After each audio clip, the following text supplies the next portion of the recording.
Meus queridos, a graça e paz, tudo bem com você? Bom dia, boa tarde, boa noite, ou se você é como eu, 3 horas da manhã agora, boa madrugada. A gente está aqui para mais uma série do nosso devocional.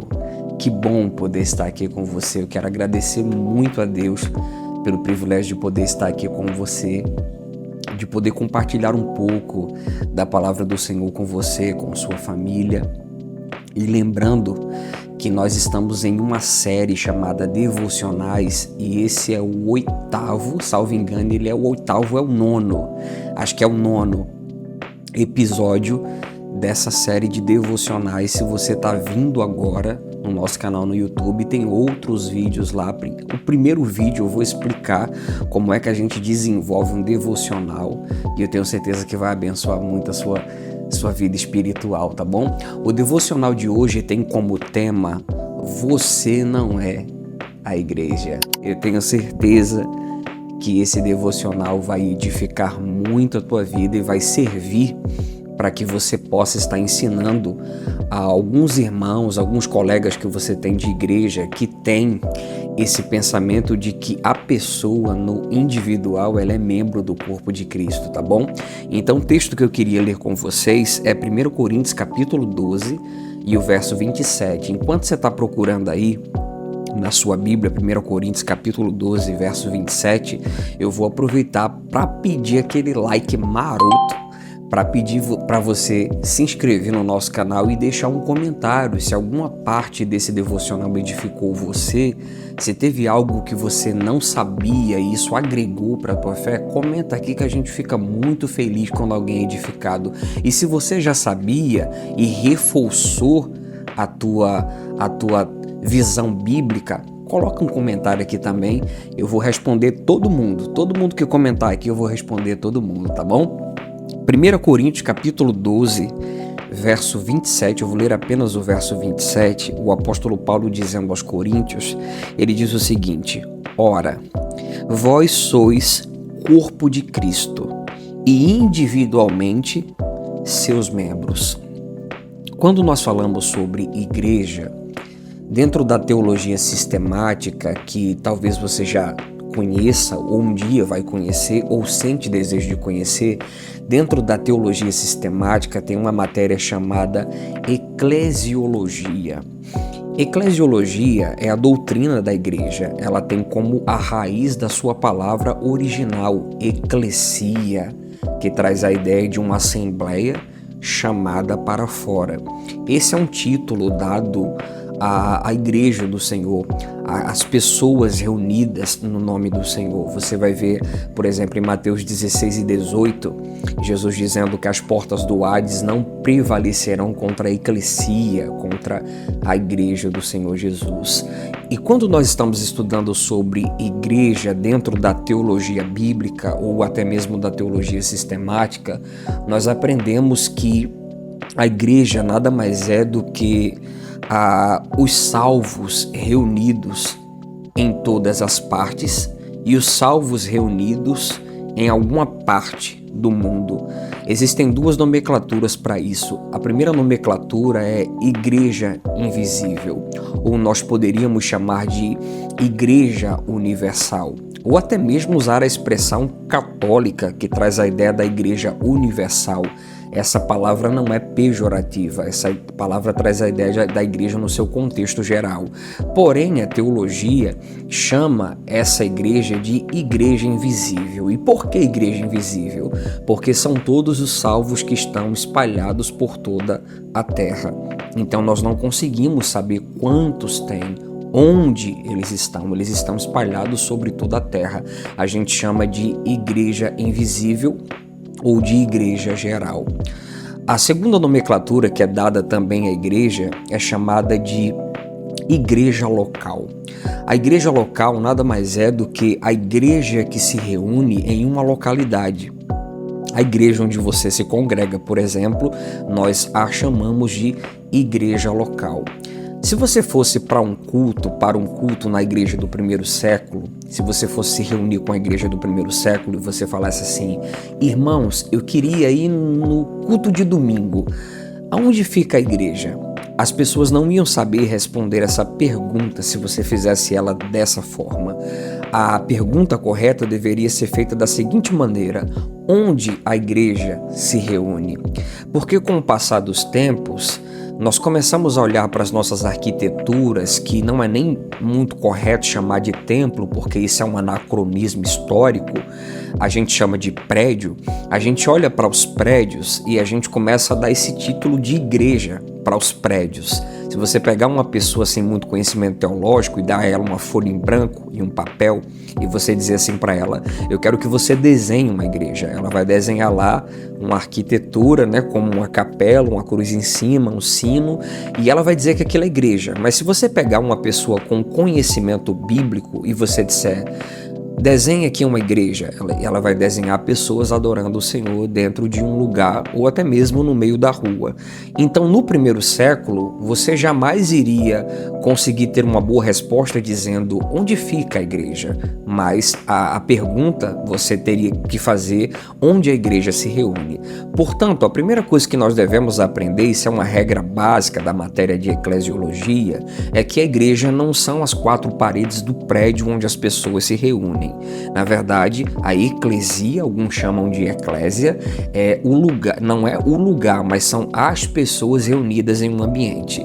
Essas pessoas que se reúnem em um ambiente nós chamamos de igreja local.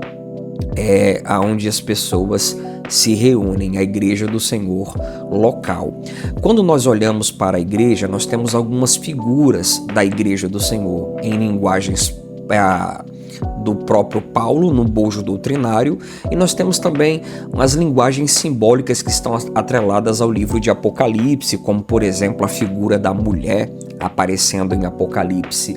Mas o apóstolo Paulo, quando ele está construindo a eclesiologia, ele fundamenta a eclesiologia de duas maneiras. A primeira é como um edifício. Ele compara a igreja do Senhor a um edifício. Aí ele vai falar da fundação e ele diz que essa base, essa fundação é a doutrina dos apóstolos e os profetas e o próprio Jesus.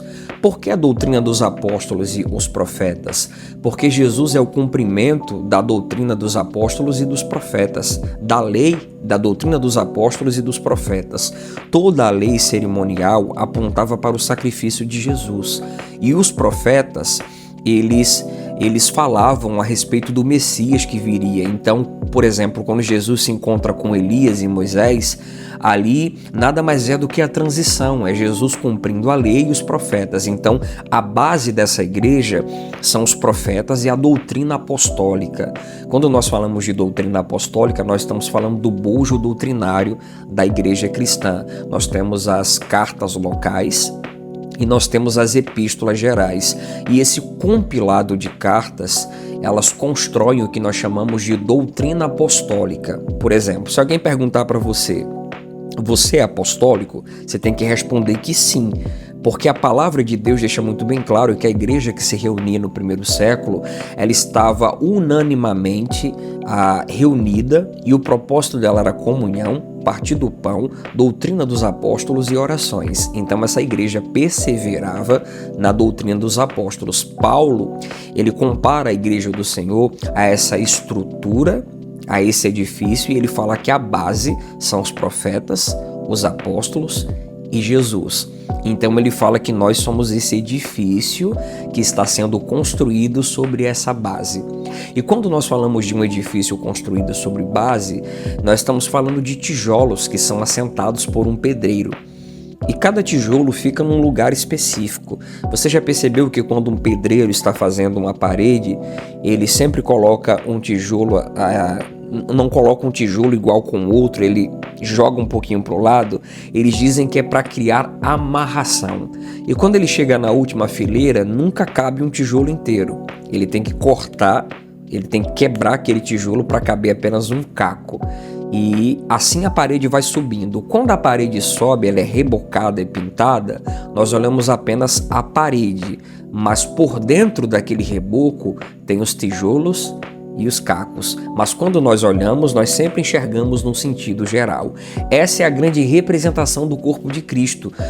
Jesus é a base, nós levantamos essa parede com os ministérios apostólicos e os membros do corpo de Cristo. Quando alguém olha, alguém vê a parede, mas na verdade ali está reunido todos os tijolos que compõem aquela parede. Ainda que a palavra igreja, igreja, não são igrejas, a palavra igreja esteja aqui no singular, mas quando nós olhamos para essa parede, igreja, por trás do reboco tem os tijolos, e esses tijolos nós chamamos de membresia, são os membros da comunidade. Então essa é a primeira representação simbólica da Igreja do Senhor, figurativa da Igreja do Senhor.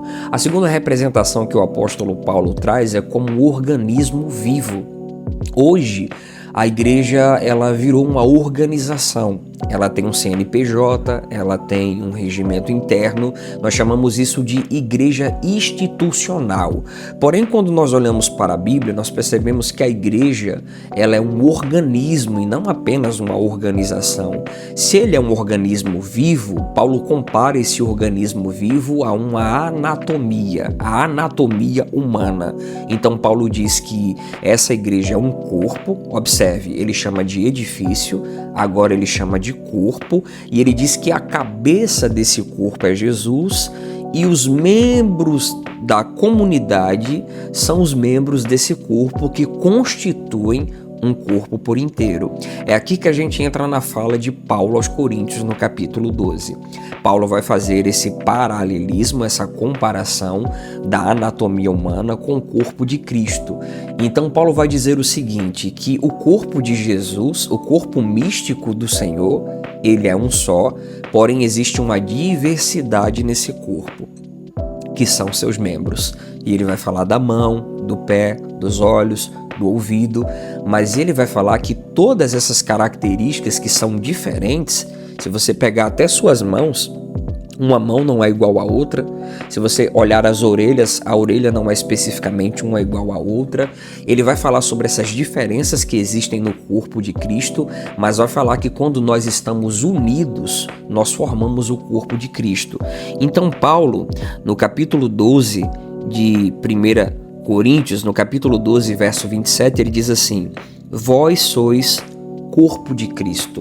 Observe que ele usa expressões plurais. Vós sois.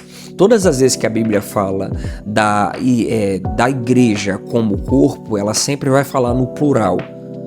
Os membros estão juntos no mesmo ambiente e eles constituem o corpo. Então o que é que acontece? Eu preciso compreender que quando eu estou sozinho eu não sou igreja. Eu sou parte da igreja. Eu só me torno igreja no convívio com a comunidade de fé. É no convívio da comunidade de fé que eu me torno igreja do Senhor. E é nessa convivência com os irmãos que nós somos igreja. Então algumas pessoas com um pouco de ignorância, com falta de conhecimento, elas dizem assim: eu sou igreja.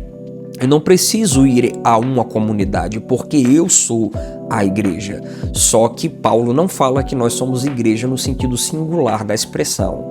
Quando Paulo diz que nós somos o corpo de Cristo, Paulo usa expressões no plural.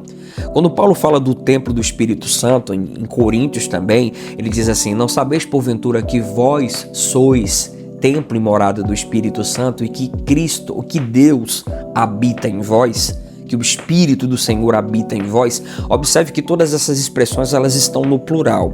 Então o que é que nós precisamos entender? É impossível ser igreja fora do corpo. Então eu não sou igreja. A partir do momento em que eu estou fora do corpo, eu sou apenas um membro dessa igreja. É o que ele diz no final do verso 27. E individualmente sois membros.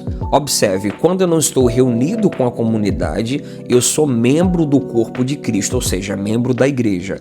A partir do momento em que eu me reúno com a igreja, eu sou a igreja junto com aquelas pessoas. Então, o que é que nós precisamos entender aqui? Nós precisamos entender que é impossível ser igreja fora da comunhão com o corpo do Senhor. E isso é fundamental, porque se nós lermos o capítulo 12, a partir do verso 12 até o final, nós vamos ver o apóstolo Paulo, ele fazendo algumas perguntas, ele dizendo assim: porventura pode o olho dizer à mão, eu não preciso de ti, a boca dizer aos ouvidos, eu não preciso de ti. E depois ele diz: os membros mais fracos do corpo são aqueles que o corpo mais necessita. Se um padece, todos padecem. Se um é honrado, todos os outros também são honrados. Então nós estamos ligados em um cabeça. Quando Jesus estava celebrando a primeira ceia, que ele faz essa transição da Páscoa para a ceia, Jesus disse: comam do meu corpo e bebam do meu sangue. Isto é o meu corpo e aqui é o meu sangue, de maneira simbólica, lógico. Quando Jesus fala de corpo e de sangue, Jesus está falando da unidade do corpo.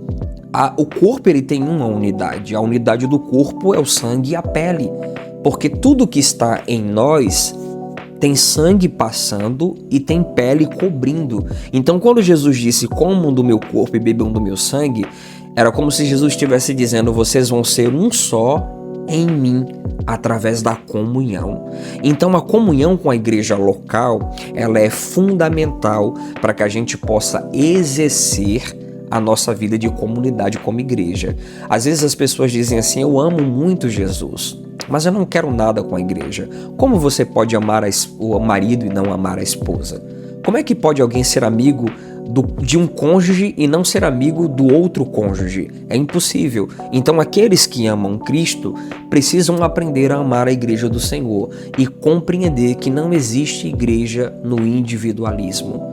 A individualidade ou individualismo não corrobora com a ideia de Deus para a igreja. Nós precisamos estar juntos. Você pode até me fazer uma pergunta: pastor, então quer dizer que se eu não participar de uma igreja eu não vou ser salvo? Não é isso. Não há salvação fora de Jesus.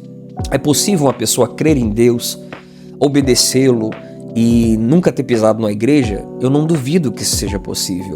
Só que a igreja ela tem funções que são primordiais para a vida cristã. E qual a maior função estando no corpo de Cristo?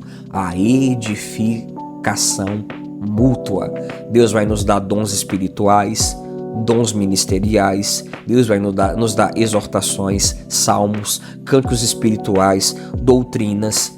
Nós vamos ter divergências, convergências, nós vamos dialogar, se relacionar, e toda essa relação com o corpo de Cristo gera edificação. Deus nos deu dons para que nós edificássemos uns aos outros, espirituais, ministeriais.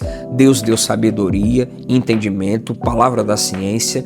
Deus ele nos capacitou como Espírito Santo para que nós pudéssemos viver em comunidade. Uma das faculdades do Espírito é a comunhão. Então, quem recebe o Espírito Santo não é salvo porque vai à igreja, mas vai à igreja porque foi salvo. Eu vou repetir: não é salvo porque vai à igreja, mas foi salvo, então por isso vai à igreja. Porque é no ambiente da comunidade que eu vou amadurecer como cristão, que eu vou ser edificado e edificar, e que eu vou cumprir parte do ministério que o Senhor me confiou. Parte do ministério que o Senhor confiou aos cristãos se diz respeito ao grande discipulado de ir ao mundo todo, mas outra parte do ministério que o Senhor nos confiou se diz respeito à edificação mútua do corpo. Portanto, você e eu não somos igreja no individual. No individual nós somos membros, mas quando estamos reunidos com a eclesia ou com a eclésia, nós somos a igreja do Senhor. A igreja local que se reúne num prédio e a igreja invisível, que é a composição de todos os salvos que estão espalhados sobre a terra. Eu espero que você tenha entendido essa palavra. Isso é uma breve introdução de eclesiologia. Deus tocou no meu coração para mim compartilhar isso com vocês e eu espero que tenha edificado bastante a vida de vocês.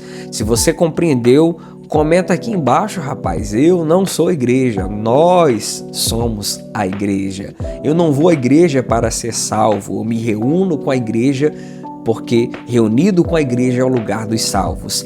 Deus abençoe você poderosamente, que você tenha um dia muito bom na presença do Senhor, que essa terça-feira seja especial para você e para sua família. Não sei se você vai assistir isso numa quarta, numa quinta, mas não importa qual seja o dia da semana.